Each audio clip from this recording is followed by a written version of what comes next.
Family. My mother was a very good actress, singer, and my sister, but she died in 2000.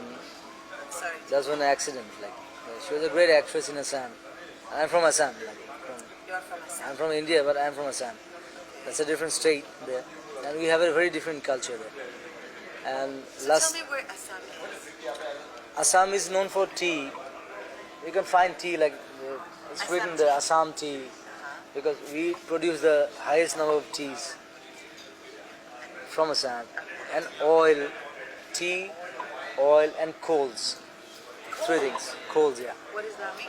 Coal. Coal? Coal that we burn it. Oh, coals. Coal, I'm sorry. yeah. Okay. So these are the three things Assam is Yeah. famous. And Assam, another thing is there. It's famous for rhinos. One-horned rhinos. Only you can find in Assam. There's a Kaziranga National Park.